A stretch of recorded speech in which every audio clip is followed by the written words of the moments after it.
자, 우리 하나님의 말씀 지난 시간에 이어서 사무엘상 이야기 두 번째 함께 나누도록 하겠습니다. 오늘 사무엘상에서는 사무엘 가정 이야기와 엘리 가정 이야기가 대조를 이룹니다. 사무엘의 가정 이야기, 엘리 제사장의 가정 이야기, 그리고 사울 왕의 이야기, 다윗 왕의 이야기, 이렇게 네 사람, 네 가정 이야기를 우리가 사무엘상에서 만날 수 있는데, 이렇게 대조되는 것이 사실 의도적인 대조라고 저는 믿습니다. 하나님께서 각 가정에 선물로 주신 자녀를 주님의 말씀과 율례와 법도대로 고이 기르고 잘 가르치는 것은 정말 귀한 일이죠.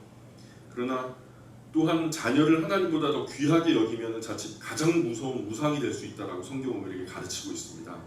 사무엘상 2장에서는 이런 말씀이 나옵니다. 2장 29절 30절 두 절 말씀 제가 읽어드립니다. 사무엘상 2장 29절로 30절입니다. 읽어드립니다.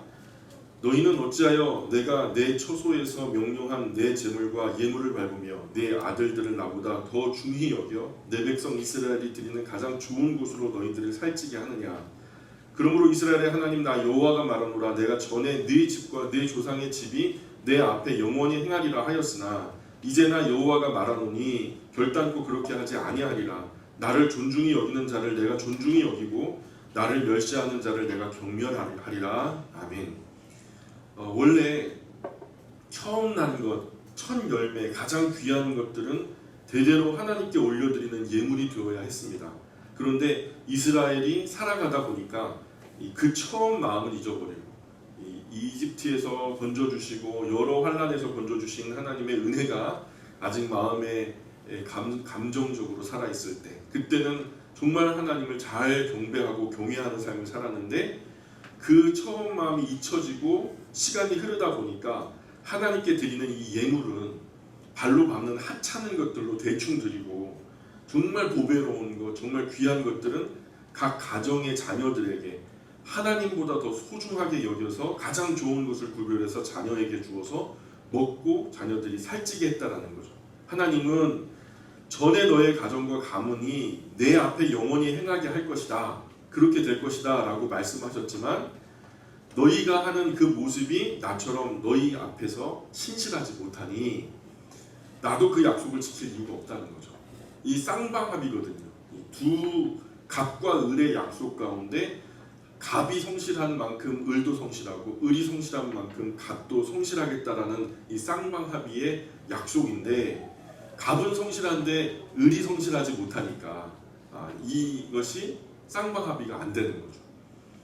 그래서 나도 그 약속을 지킬 이유가 없다라고 하나님께서 말씀하시면서 우리가 하나님 앞에서 행하는 모습이 하나님처럼 신실하지 못하다면 하나님도 그 약속을 지킬 의무가 없으신 거죠. 남편은 밖에 나가서 수많은 여자하고 막 바람을 피고 다니는데 아내한테는 남편이 자식만 보라고 정결할 것을 요구하면 그것은 사실 좀 이기적인 거죠. 이런 쌍방 의무, 쌍방 책임의 약속이 하나님과 이스라엘과의 언약이었다는 거예요.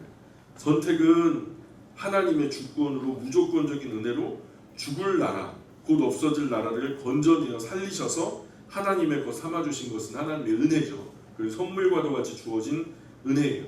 그래서 꺼져가는 등불같이 꺾여진 갈대같이 죽을 위기에서 겨우 살아나서 정신을 차린 이스라엘 앞에서 하나님은 시내산 아래서 이 언약을 맺을 것인지 안 맺을 것인지 인격적으로 물으셨죠. 이 약속을 내가 너희들을 건지긴 했다만 너희가 자원하는 마음으로 나의 백성이 되겠다라고 말한다면 나 또한 너희의 하나님이 되겠다라고 시내산에서 그 언약을 제안하셨고, 그것을 맺을 것인지 맺지 않을 것인지 그들에게 의사를 타진했죠. 그래서 이스라엘이 살아난 것은 은혜예요. 그러나 그분이 백성 되어서 살아갈 것은 사실 약속입니다. 우리가 그 약속에 신실하게 지키겠다라고 그렇게 각오를 하고 다짐을 하게 된 거예요. 우리는 그저 하나님이 약속하셨으니 하나님이 약속하신 것은 영원히 어기지 않을 것이다. 하나님은 변치 않는 분이시니까 한 번 우리를 선택하시고 우리를 사랑하기로 하셨으니 영원히 사랑하실 것이다. 이렇게 생각해버리고 그렇게 생각해버리고, 그러나 우리 자신은 하나님과의 약속을 밥 먹듯 어기고 전혀 하나님의 백성답지 못하게 살아가면서 우리는 사람이니까, 사람일 뿐이니까, 우리는 연약하니까 하면서 그 약속을 자주 어기고 자주 그 언약의 길에서 벗어나기만 한다면 사실 그것은 안 되는 거죠. 하나님만 신실하면 안 된다는 거예요. 하나님은 신실하신 분이니까 그 약속 변하지 마시고 끝까지 지켜주시기를 기대하죠. 사람들은 이게 무슨 편협하고 이기적인 상황이에요. 사람들은 떡 먹듯이 밥 먹듯이 그렇게 하나님을 갖다가 이용해 먹고, 평안하고 좋을 때는 하나님을 까먹고, 어렵고 힘들 때는 하나님 좀 도와달라고 하고. 하나님이 무슨 램프의 요정 신인가요? 우리가 아쉬울 때 짠하고 나타나서 언제나 변함없이 도와주셔야 되는 슈퍼맨인가요? 그저 우리 곁에 영원히 변치 않는 착한 하나님으로 우리 곁에만 계셔달라고, 그저 우리 행복하고 좋을 때 나서지 마시고, 이거는 정말 말이 안 되는 얘기죠. 시의적절하게 나타나 도와주셔야 하고, 어려움 막아주셔야 하고, 대적을 물리쳐 주셔야 합니까? 그런데 우리는요, 하나님과 맺은 그 약속에 대한 우리의 책임과 의무는 어디 갔나요? 우리가 변치 않는다면 하나님도 변치 않으실 거예요. 우리가 신실하다면 하나님도 신실하실 거예요. 분명히 말씀합니다. 여기서 나를 존중히 여기는 자를 내가 존중히 여기고 나를 멸시하는 자를 내가 경멸하리라고 말씀하시는 거예요.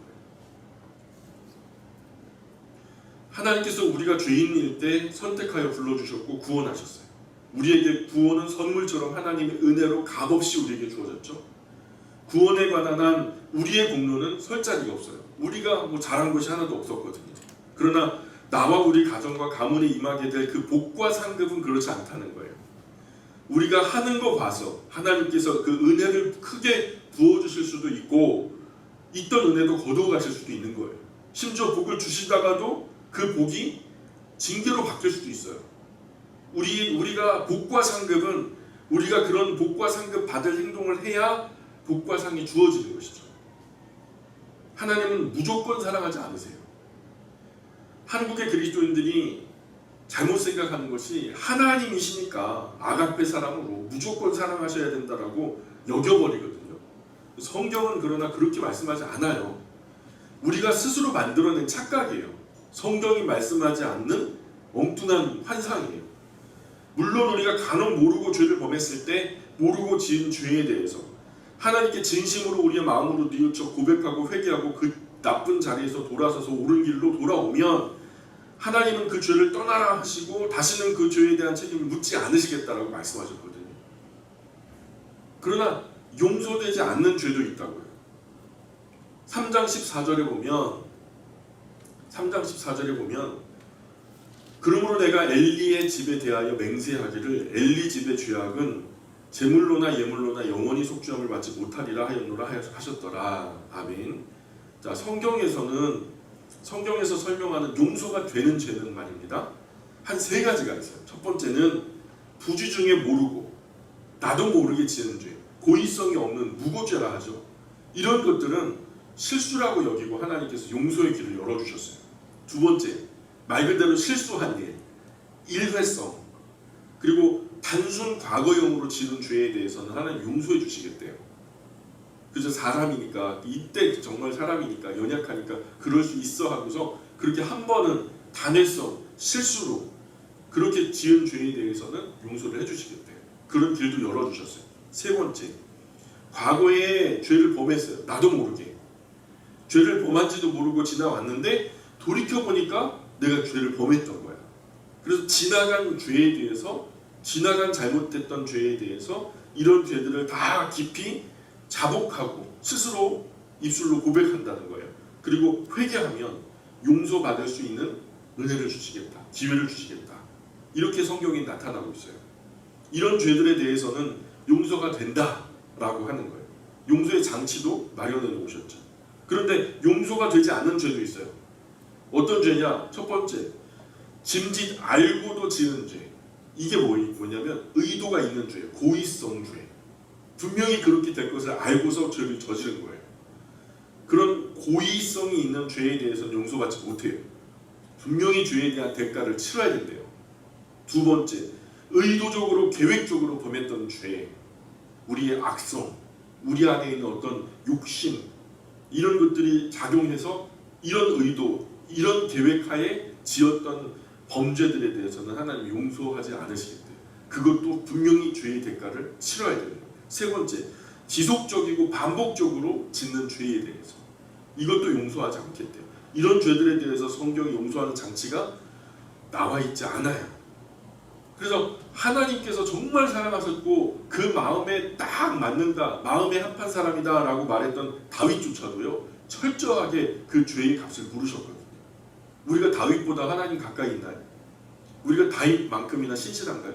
우리가 목숨 걸고 하나님을 따르는 정말 그 전쟁터에서 수백 번의 전쟁에서 하나님을 의지함으로 시편과도 같은 수많은 어떤 아름다운 시들을 남길 만큼 신실한 다윗의 위치에 우리가 서 있나요? 우리는 사실상 다윗보다는 한참 못 미치는 신앙의 자리에 있다라고 저희는 생각하거든요. 자, 그런데도 다윗에 대해서 죄값을 물으셨다는 거예요. 또한 또 하나의 용서받지 못하는 죄에 대해서 말씀하신 게 신약에 나오는데 성령 회방한 죄는 용서받지 못한다라고 나와 있어요. 성령은 하나님은 어떤 분이세요? 성부 하나님의 계획을 성취하신 분이 예수님이시고 성자 예수님이시고 그 성자 예수님의 사역을 진리의 성경으로 엮어내시고 또 그 말씀을 각 사람에게 인격적으로 적용하셔서 살려주시는 분이 바로 성령 하나님이시죠. 성령 하나님은 그 엮여진 진리, 그것이 곧 성경 말씀인데 그 성경 말씀을 각 사람의 마음에 깨달아지게 역사하세요. 그래서 성령을 뭐라고 또 표현하냐면 스승이라고 말씀하세요. 깨닫지 못했던 것들을 깨닫게 하고 보이지 않던 것, 들리지 않던 것들을 보이고 들리게 하신다 그래가지고 성경은 스승이라고 또 표현해요. 심지어는 스승, 일반 스승이지만 정말로 끌어안는 아버지와 같은 존재다, 부모와 같은 존재다라고까지 표현한 것이 성령 하나님에 대한 성경의 고백이에요. 그래서 하나님을 더 깊이 알아가게 하시고 하나님에 대한 오해가 풀리게 하시고 하나님을 더 깊이 사랑하게 하셔서 하나님의 자녀로 택한 하나님의 백성으로 다시 진리 위에 굳게 서게 하시는 분이 바로 성령 하나님이시라는 거죠. 그런데 이런 사역을 회방하는 것이 큰 의미로 성령 회방죄라는 거예요. 성령 회방죄에 해당되는 거죠. 예수님께서 오셔서 앞을 보지 못하는 사람의 눈을 그 자리에서 뜨게 하시죠. 날 때부터 보지 못하던 사람 고쳐주시니까 얼마나 감사한 일이에요. 날 때부터 안전뱅이 된 사람을 고쳐주세요. 귀신 들려 폐인이 된 사람을 고쳐주셔요. 누가 봐도 선한 영향력이죠. 귀한 일들이에요. 하나님의 역사죠. 그렇게 예수님께서 참 그리스도이심을 깨닫고 알게 하셔서 믿고 구원에 이르도록 인도하시는 분이 성령 하나님의 사역인데 이 성령 하나님의 사역, 예수님을 통해서 역사하시는 이 놀라운 은혜의 역사가 또한 성령 하나님의 놀라우신 감화 감동하심이 이게요 밉게 보이는 거예요. 당시 기득권자들은 이 기적을 통해서 하나님께 영광을 돌리면 예수님을 참 메시아 그리스도로 인정하는 꼴이 되니까 예수님과 또 성령 하나님의 역사로 이루어지는 사도시대 때 수많은 사도들의 이적과 기적들 이런 것들이 하나님께 영광을 올려드리게 되면 예수님이 메시아요 그리스도라는 것을 인정하는 꼴이 되니까 이걸 시인하기가 싫은 거예요. 이걸 인정하기가 싫은 거예요. 그래서 오히려 하나님께 영광을 돌리지 않고 귀신에게 영광을 돌려요. 저가 귀신의 왕 바알세불에 집혀서 저런 능력을 행한다라고 말하는 거예요. 그걸 누가 했다는 거예요? 그 귀한 일, 그 선한 일을 누가 했다는 거예요? 귀신이 했다라고 하는 거예요. 분명히 하나님의 놀라운 역사로 그런 일이 벌어져서 하나님께 영광 올려드리면 그만인데 이것이 귀신의 왕 바알세불에 집혀서 귀신 들려서 행한 일이라고 그렇게 간주해버리니까 이것이 성령 회방죄에 해당하는 거예요. 이런 죄악들은 금세나 내세에서도 영원히 속죄함을 받지 못한대요. 2장 31절에 보니까 2장 31절에서 33절까지의 말씀을 제가 읽어드릴게요. 보라, 내가 네 팔과 네 조상의 집 팔을 끊어 네 집에 노인이 하나도 없게 하는 날이 이를지라. 이스라엘에게 모든 복을 내리는 중에 너는 내 초소의 환난을 볼 것이요 네 집에 영원토록 노인이 없을 것이며 내 제단에서 내가 끊어버리지 아니할 네 사람이 네 눈을 쇠잔하게 하고 내 마음을 슬프게 할 것이요 내 집에서 출산되는 모든 자가 젊어서 죽으리라. 아멘.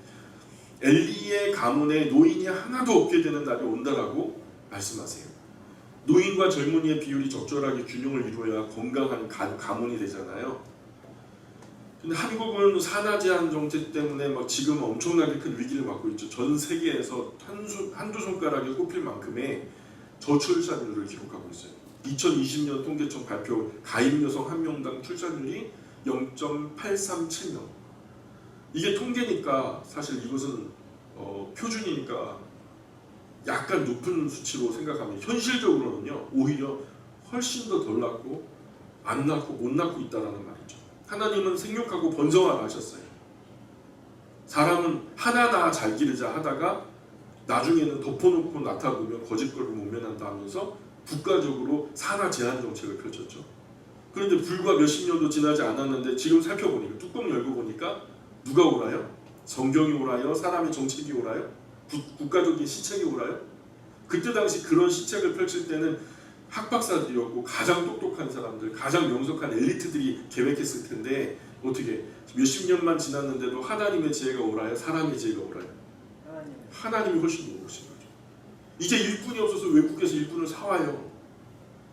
사람들이 하나님의 말씀을 몰라서 철모르고 가족 계획할 때 사실 교회만큼은 그러지 말았어야 돼요.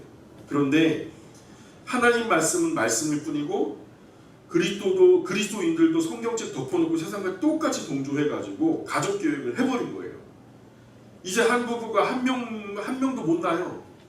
누구 책임이에요? 다 교회와 그리스도인이 자기의 책임 사명 감당 못한 책임이에요. 세상 철모르고 그렇게 바보 같은 정책을 펼쳐도 교인은 철든 형아나 누나처럼 야 그러면 안 된다 그렇게 했어야 되는데 그러면 오랜 시간이 지나면서 진짜 형아 누나가 말한 말이 맞았네 하면서 세상이 교회를 이해하게 되고 우러러보게 될 텐데 교회나 세상이나 말씀 따라 살지 않기는 매 한 가지로 우매무지하게 행동하니까 동성애에 대한 자세도 그렇고 사회 전반에 걸쳐 성경이 말씀하는 진리의 기준에 따라 담대하게 선포할 그 책임이 교회에게 또한 저와 여러분에게 있다는 거예요. 3장 13절 볼까요? 3장 13절입니다. 내가 그의 집을 영원토록 심판하겠고 그에게 말한 것은 그가 아는 죄악 때문이니 이는 그가 자기의 아들들이 저주를 자청하되 금하지 아니하였음이니라. 아멘. 엘리의 죄가 뭔가요? 자식이 잘못했는데도 금하지 않았다는 거예요. 홈리와 비느하스가 저주받을 짓을 자청했는데도 아버지가 돼가지고 가만히 보고 있었다는 거예요. 금하지 않고 내버려두고 어떻게 잘 되겠지 이렇게 되면요 절대로 잘 되지 않아요. 어떻게 되겠지 어떻게 잘 되겠지 하면 어떻게 잘 안 돼요. 분명히 반드시 악한 방향으로 흘러가게 돼 있어요. 이것 때문에 엘리 집안의 죄악은 영원히 제물로도 속함받지 못하게 되었다라고 성경이 선언해버리는 거예요. 오늘 저와 여러분의 가정도 하나님께서 은혜로 선물로 자녀들을 주셨지만 어떻게 잘 되겠지 하고서 내버려두면서 세상 교육에만 골몰하다 보면 우리 자녀들 잘 안 되는 수가 있어요. 신앙교육 다부지게 하셔야 돼요. 제대로 하셔야 돼요. 어떻게 잘 되겠지가 아니에요. 확실히 잘 되게 하셔야 돼요. 3장 14절에 그러므로 내가 엘리의 집에 대하여 맹세하기를 엘리 집의 죄악은 제물로나 예물로나 영원히 속죄함 받지 못하리라 하였노라 하셨더라. 아멘. 오늘 많은 가정의 부모님이 자녀를 홈리와 비느하스처럼 키우고 있는 거예요. 금하지 않는 것도 죄예요. 금하지 않는 해서는 안 될 짓을 금하지 않는 것도 죄라고요. 그거 말리면은 애들하고 또 갈등이 생기고 애들이 뭐 째그락거리고 또 한동안 냉전 체제 들어가고 또 말도 안 하고 뭐 한 집안에 있으면서 한 지붕 아래 있으면서 얼마나 불편해요. 그러니까 웬만하면 엄마 아빠들이요 아이들한테 터치하지 않으려고 해요. 좀 자기들 나름대로 잘 살려고 그냥 내버려두고 곧 있으면 뭐 이제 독립할 텐데 하면서 아니에요. 한 지붕 아래 있을 때가 기회예요. 그리고 우리가 하나님의 말씀에 선한 영향력을 미칠 수 있는 황금의 때 교회가 부모가 자녀를 책임져야 되는 거예요. 우리가 독립하기 전까지 아이들을 품었던 그것이 자원이 돼서 아이들의 남은 평생이 아마도 한 20년 미만 정도 아이들에게 영향을 줄 수 있다면 남은 평생 아이들이 한 80년 더 살아가게 되는 곳에 올곧게 살 것인가 하나님의 정도에서 벗어난 엉뚱한 길에서 살 것인가 이것을 가늠하는 굉장히 중요한 자리에 우리가 있다는 거예요. 그래서 그 나이까지 얼마나 남았냐 우리가 자녀들에게 부모로서 영향력을 줄 수 있을 만큼의 얼마나 시간이 남았냐는 거예요. 그림만이 남지 않았어요. 요즘 아이들은 빨라서 15살, 16살만 돼도 엄마 아빠 얘기 잘 안 듣잖아요. 기준을 저는 17살로 보거든요. 그럼 아이들이 17살 될 때까지 몇 년 남았나요? 불과 얼마 안 남았어요.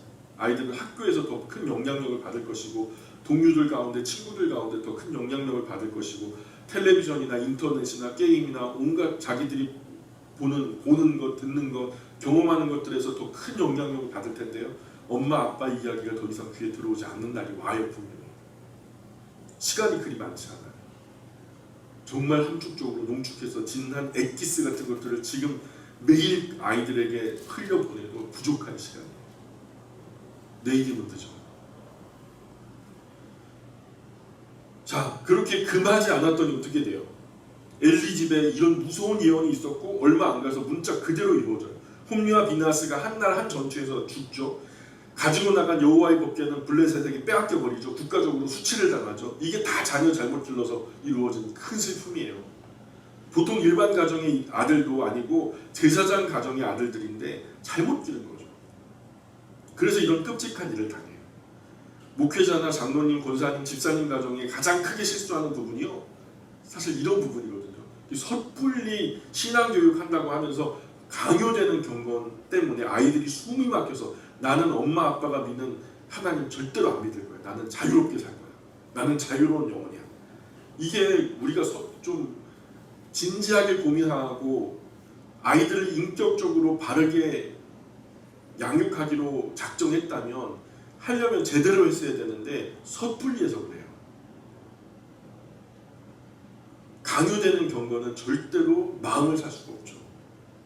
시간만 있으면 풀려져서 도망가려고 하죠. 그 곁에 머물려고 하진 않죠. 차분히 인격적으로 설명해가면서 함께 이루어가면서 자녀도 나도 부족하지만 우리 같이 부족하니까 함께 한번 성숙해져 보자 하는 그런 마음으로 인격적으로 부모가 자녀들을 이끌 때 잘 따라오리라고 믿습니다. 그런데 부모는 직장과 교회에서 일이 바빠요. 그리고 정작 자녀는 신경도 못 쓰고 그냥 지내죠. 학원만 안 빠지면 되는 줄 알아요. 학교 공부만 잘하면 아무런 문제가 없는 것으로 간주해버리거든요. 그런데 부모는 신앙적으로 사는 것이 옳은 줄 알아서 힘들더라도 계속 부모는요, 계속 교회를 중심으로 정기적인 예배도 출석하고 또 봉사도 열심히 정기적으로 하고 하는데 자녀들의 신앙은 어떻게 되는지 아무도 몰라요. 그리스도인의 가정에서 자녀들은 방치된 채로 왜 그렇게 살아야 하는지를 몰라요. 왜 부모들이 저렇게 교회에 매달려 있는지, 왜 그렇게 봉사 일주일에 6일을 갖다 봉사하러 나가고요. 맨날 기도하자, 맨날 성경 읽자, 맨날 가정 예배 드리자, 인격적으로 동의하지 않는 그런 신앙, 강요되는 면이 있죠. 우리가 다 타락한 사람들이라 우리가 강요하면요 반발감에 툭 튀어져 나가버리죠. 안 그래요? 누가 그 앞에 붙잡혀가지고 고분고분하겠어요? 바보나 그러지. 정상적인 사람이면, 인격을 가진 사람이면 강요되어지는 것에는요 작용과 반작용이 역사되죠. 하나님도 우리에게 그렇게 강요하지 않으시잖아요. 인격적으로 다가오셔서 우리의 마음을 사려고 하시잖아요. 우리가 뭐라고? 왜 우리 신앙의 부모는 그렇게 강요를 합니까? 그래서 이런 목회자나 장로님, 권사님, 집사님의 신실하다라고 하는 성도들의 가정의 자녀들이 더 영 엇나가는 경우가 허다해요. 이 건강한 일상 속에서 차분하게 인격적으로 옳은 길, 바른 길을 설명해 주어야 하고 엄마도 아빠도 그렇게 살려고 노력하면서 함께 잘 살아보자 이렇게 가야 되는데 여유롭게 살면서 차근차근 가르쳐 주어야 하는데 이거보다 더 귀한 다른 사역이 없는데 성경을 보면 자녀의 신앙이 교회나 주일학교에 그 책임이 다 있지 않거든요. 사실 자녀 교육의 책임이 누구에게 있어요? 가정, 그 부모에게 있는 거예요. 성경 시대에는요 주일학교 자체가 없었어요. 세계대전이 있고 난 다음에 많은 전쟁 고아들이 생겨서 먹는 것이 걱정이 된 건강한 가정들의 엄마 아빠들이요 돈을 모아서 전쟁 고아들을 이렇게 모아놓고 먹이고 가르치고 하면서 성경학교가 시작된 거예요. 오늘날 주일학교가 사회복지도 그렇게 순방을 정해놓고서 우리가 번갈아 가면서 아이들 먹을 것을 대자 그렇게 봉사하자 해가지고 사회복지가 처음 시작된 게 그런 영국 국교에서 그렇게 시작된 거예요. 성경은 철저하게 자녀 교육은요 부모 책임이라고 말하고 있어요. 엘리가 자녀를 가르치기 위해서 최선을 다했지만 욕부족이었다면 하나님도 이해하셨을 거예요. 하나님 나름대로 최선을 다했는데요 제 마음대로 안 되네요. 하나님도 좀 답답하셨을까요? 뭐 이렇게 한다면요 하나님도 그래 네가 이제 내 마음 알지? 그러면서 이제 이해하셨을 텐데 최선을 다해 경건하게 키우려고 노력했음에도 불구하고 자녀가 잘못되었다라면 하나님도 이해해 주셨을 거예요. 그러나 하나님의 심판은 엘리의 자녀가 저주받을 짓을 자청하는데도 아비된 자로서 금하지 않았다라는 거예요. 역사적인 교훈이죠. 굉장한 대가를 지불하고 남긴 아주 소중한 교훈이죠. 오늘 그리스도인의 가정에서 이것을 부모들의 심장에 불꽃을 새겨야 된다고 저는 믿어요. 성경이 부모에게 가르치는 바른 자녀 양육법은 성경을 읽고 묵상하고 대화하는 거예요. 우리의 관심사가 우리의 대화의 주제가 되죠. 계속되고 즐겨하는 대화의 주제가 성경 이야기가 돼야 된다는 거예요. 성경과 역사를 보고 자신의 삶을 되돌아보고 잘못된 것을 교정하고 수정하고 이 시대가 과연 하나님의 말씀에서 어떻게 잘못되고 있는지, 과연 그 취사 선택을 자녀들 스스로 자원하는 마음으로 너 세상 가운데 살 건지 하나님 말씀 가운데 살 건지를 취사 선택하게 해서 엄마 아빠의 가르친 대로 하나님의 신앙 안에서 살아가는 것을 내가 스스로 선택합니다 할 때까지 지혜로운 사람으로 성장하며 홀로 신앙으로서 홀로서기가 될 때까지 오늘 건강한 가정에 거룩한 가정의 사명이 거기에 있는 거죠. 성경과 역사를 통해서 자신을 돌아보지 않아서 우리가 자녀 교육에 실패해버리면 뭘 이루었다 해도 싹 다 까먹는 수가 있어요. 자녀 교육에는 때가 있거든요. 내 힘으로 안 되는 부분도 있지만 하려고 하면 하나님이 도와주시죠. 사무엘도 다윗도 히스기야도 실패했어요. 그러니 하나님의 도우심을 힘입고 기도로 경건으로 나갈 수밖에 없는 부분이 사실 자녀 교육이에요. 누구도 자랑할 수 없고 누구도 장담할 수 없는 자기만의 몫에 태인 십자가가 바로 자녀 교육이라는 거죠. 그러니 누구도 어떤 부모도 자녀를 함부로 자랑하면 안 돼요. 자녀 양육에 관한 한 아무도 장담할 수 없어요. 어쨌든 이제 드디어 사무엘이 등장하게 되죠. 7장 1절부터 한번 볼게요. 7장 1절부터 5절까지 제가 읽어드립니다. 기럇 여아림 사람들이 와서 여호와의 궤를 옮겨 산에 사는 아비나답의 집에 들여놓고 그의 아들 엘리아사를 거룩하게 구별하여 여호와의 궤를 지키게 하였던 그 궤가 기럇 여아림에 들어간 날부터 20년 동안 오래 있은지라. 이스라엘 온 족속이 여호와를 사모하니라. 사무엘이 이스라엘 온 족속에게 말하여 이르되 만일 너희가 전심으로 여호와께 돌아오려거든 이방 신들과 아스타롯을 너희 중에서 제거하고 너희 마음을 하나님 여호와께로 향하여 그만을 섬기라. 그리하면 너희를 블레셋 사람의 손에서 건져내시리라. 이에 이스라엘 자손이 바알들과 아스타롯을 제거하고 여호와만 섬기니라. 사무엘이 이르되 온 이스라엘은 미스바로 모이라. 내가 너희를 위하여 여호와께 기도하리라 하매 아멘. 기럇 여아림이라고 하는 마을은 예루살렘 서쪽으로 한 13km 떨어진 곳에 있어요. 그곳에 여호와의 법궤가 20년 동안 머물러 있었던 거죠. 사무엘이 나타나서 온갖 이방신 섬겨 타락한 이스라엘 백성에게 하나님을 섬기려면 똑바로 섬겨라 하면서 하나님의 말씀을 선포하기 시작하죠. 하나님을 섬긴다라는 것은 다른 여러 신들을 섬기는 중에 하나님도 섬기는 게 아니라는 거예요. 오직 일계명이 뭐예요? 나 외 다른 신들을 내게 있게 말지니라. 하나님만 섬겨야 하나님을 섬기는 거예요. 그러니 미스바 국가 대각성 집회를 갖다 열어버려요. 5절에 미스바로 모여라 하면서 모인 모든 국민들이 하나님께 회개함으로 자복함으로 기도함으로 그렇게 새롭게 시작하는 원년이 되죠. 사무엘이라고 한 사람의 경건한 어떤 한 사람의 영향력이 그 시대 사사기의 그 암흑기 300년 넘는 암흑기의 시대를 종식시키고 모든 백성을 하나님 앞으로 이끄는 아름다운 세대를 여는 정말 거룩한 영향력의 중심의 사람이 되죠.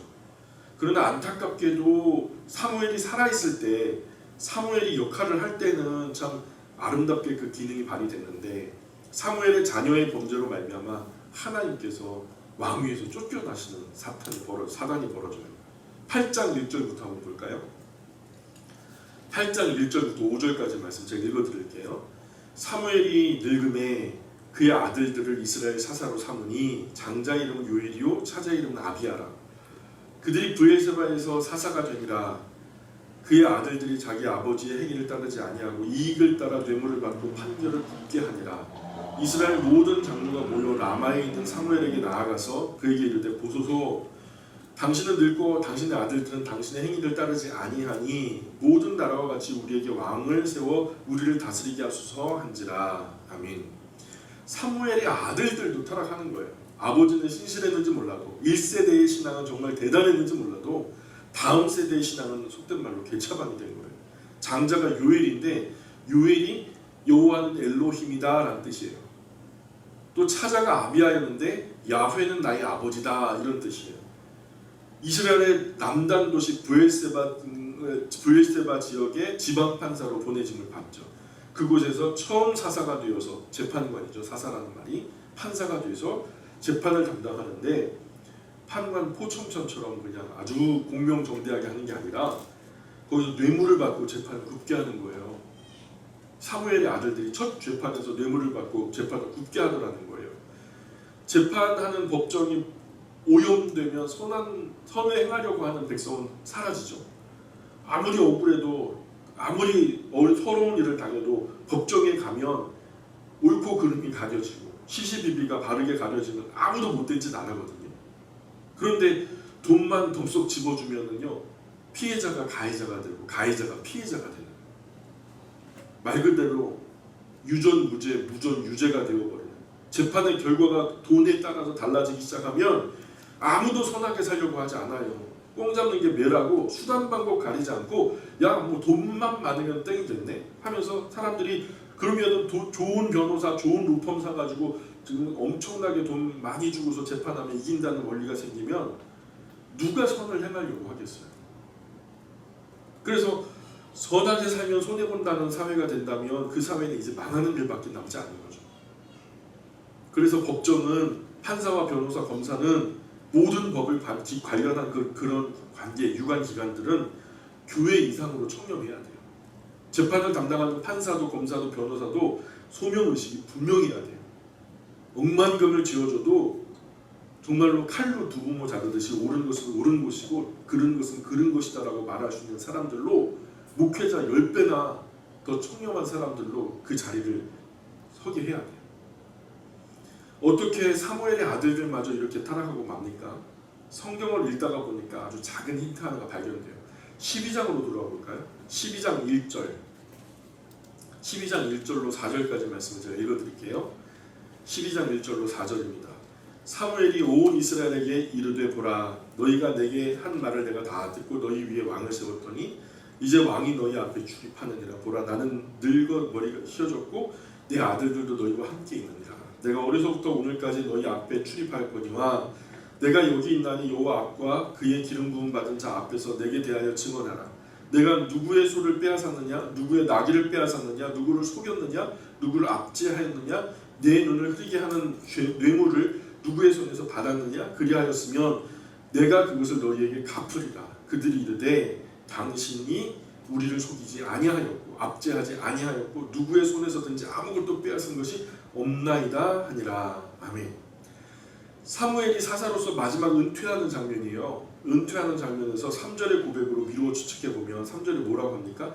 내가 누구의 소를 빼앗았느냐 누구의 나귀를 빼앗았느냐 누구를 속였느냐 누구를 압제했느냐 내 눈을 흐리게 하는 뇌물을 누구의 손에서 받았느냐 이렇게 이야기하는 거 담대하게 이야기할 수 있는 거 보면 사무엘이 워낙 경건하고 청렴하게 살다 보니까 사실 누구의 것들 받지 않은 거예요. 어느 정도는 좀 받아 되는데 녹을 먹으면 뭐 처자식 정도는 충분히 뭐 교육이나 뭐 넉넉하게 먹이지 못하더라도 좀 부족하지 않을 만큼은 챙겨서 생활할 수 있도록 좀 챙겼어야 되는데 사무엘이 워낙 그런 부분에서 정말 청렴하게 살려고 원칙주의로 막 가다 보니까 살림이 넉넉하지 않았던 것 같아요. 이런 이유로 그 아버지 밑에 있는 아들들은 얼마나 궁핍한 삶을 살았을까요? 물론 순전히 말씀에서 유추되어진 저의 추측입니다. 아마도 요엘과 아비야는요 용돈 한 번 못 받아봤을 거예요.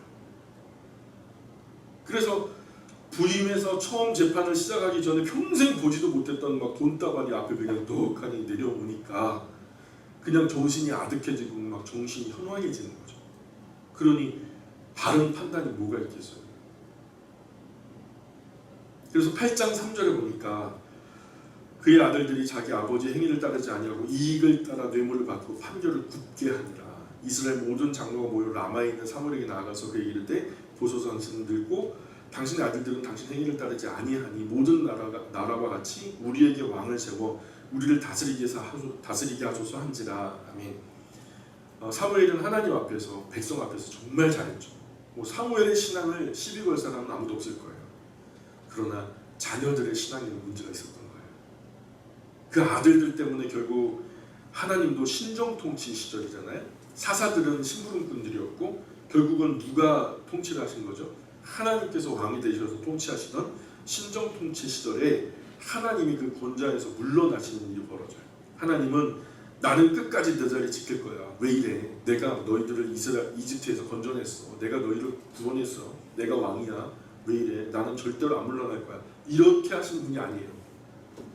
거절하고 불평하면 하나님은요 뒤도 돌아보지 않고 뭐가 아쉽다고 하나님은 그저 사표 던져버리시는 분이세요. 하나님은 의외로 이런 부분에서 약하신 분입니다. 신정통치에서 사람이 왕으로 세움을 받고 다스리는 시대가 되어버려요. 사실 최고의 정치 제도는 신정통치죠. 완벽하신 하나님이 통치하는 것이 최고의 통치 시절인데 근데 이 완벽한 통치, 신정통치 시절에 왜 구약에 암흑기가 나타났어요? 하나님은 완전하신데 그 뜻을 따르는 사람은요, 다시 말해서 공무원들이 만족하지 않은 거예요. 사람이 자신과 온 세상 만물을 지으신 하나님의 존재를 잘 알지 못했을 뿐만 아니라 또 하나는 하나님은 전능하시지만 그 뜻을 받드는 하나님의 심부름꾼들로서 역할하는 그 공무원들이 부족했던 거죠. 하나님처럼 거룩함을 옷 입고 정말 어떤 사명의식에서 세상에 하나님의 거룩함을 나타내야 했는데 오염된 세상에 그럴 만한 사람을 발견하기가 어렵죠. 그것이 문제예요. 믿고 쓸만한 일꾼이 없다는 거예요. 사무엘의 아들들이 재판을 공정하게 하지 않고 뇌물을 받은 것 때문에 하나님이 이스라엘을 다스리던 권좌에서 물러나시죠. 대신 누가 세워지죠? 사람이 그 자리를 대신 메우게 되죠. 지난 사사시대는 신정통치 시대라 하나님이 왕이시니까 군림하거나 착취하거나 속이는 것이 없었어요. 하나님이 왕이신 제도가 최고의 정치 제도니까요. 하나님께서 우리의 왕으로 자정하시고 우리가 살다가 시시비비가 벌어졌을 때 하나님의 정직과 공평한 율법을 적용해서 시시비비를 가려줄 사람만 있으면 되는 거였어요. 이게 신정통치였는데 정치제도 중에서 최고의 수준의 정치제도죠. 정말 문제는 백성이 하나님의 그 수준을 따르지 못했다라는 거예요. 그 일꾼들이 하나님의 수준을 따르지 못했다라는 거예요. 제도가 아무리 좋아도 백성이 거기에 미치지 못하고 공무원들이 거기에 미치지 못하니까 아주 심각한 혼란만 초래되더라는 거죠. 왕으로서 사람이 왕의 자리를 서게 될 때에는 하나님이 군림하셨어요? 그들 가운데 착취하셨어요? 속이는 거 없었잖아요. 근데 왕이 된 다음에 어떻게 됩니까? 그저 억울한 노역들을 많이 하게 하고 자기가 하기 싫어도 꼭 해야만 하고 세금도 바쳐야 돼요. 하나님의 정직과 공평을 사람이 못 따르죠. 인간 왕이 어떻게 하나님을 따르겠어요? 민주주의는 삼권 분립이 되어서 민주주의 한다고 하잖아요. 단언컨대 지구상에서 진짜 민주주의 하는 나라는 단 한 나라도 없거든요. 사실 결국 사무엘이 하나님의 뜻을 알았지만 백성은 몰라서 우기 있는 거예요. 여론을 조성하고 세력을 만들어서 떼거지로 데모까지 하면서 하나님도 사무엘도 결코 기뻐하지 않았는데 그래도 백성이 우리도 이방 나라 사람처럼 왕을 세워야 합니다. 왕을 세워주세요 하면서 땡깡을 피니까 하나님은 사무엘에게 야야 쟤들의 원대로 왕을 세워라. 내가 물러나지 뭐. 그렇게 말씀하시죠. 사무엘아 네 아들들 때문에 나도 물러난다. 전능하신 하나님이지만 타락한 사람을 이끌고 나아간다는 것은 참 쉬운 일이 아니죠. 그러나 이스라엘을 못했어도 이스라엘이라고 하는 큰 나라는 못했어도 나 개인은 하나님의 거룩한 나라로서 100% 순종하고 완전하게 순종할 수 있지 않겠습니까? 그리고 최소한 우리 가족은 어떻게 좀 이렇게 매일 함께 자고 함께 일어나고 같이 밥 먹고 생활하니까 가족들은 좀 추스러서 하나님의 나라 만들어서 하나님이 통치하시는 작은 하나님의 나라로 만들 수 있지 않겠습니까? 우리 가문이나 좀 범위를 넓혀서 우리 교회는 어떻습니까? 그죠? 하나님 좋아하는 사람들이 모였으니까 그런 것이 일치된다면 좀 하나님의 나라가 이루어질 수 있지 않겠습니까? 또 나아가서 그런 사람들이 공동체가 점점 많아져서 이 나라 강산에 건강한 영향력, 거룩한 영향력을 펼친다면 이 나라가 그래도 일부는 하나님이 기뻐하시는 복된 나라 되지 않겠습니까? 우리가 그 하나님의 나라를 정말 세우고 성숙하게 하고 하나님의 나라를 번성케 하는데 오늘 저와 우리의 가정들과 영광의 모든 가정들이 그런 거룩한 하나님의 나라로 신정 통치가 아직도 살아있는 하나님이 통치하시는 나라로 우리가 건강하게 세울 수 있기를 소망합니다. 오늘은 여기까지만 살피겠습니다. 다음 시간에 계속하겠습니다. 기도하겠습니다.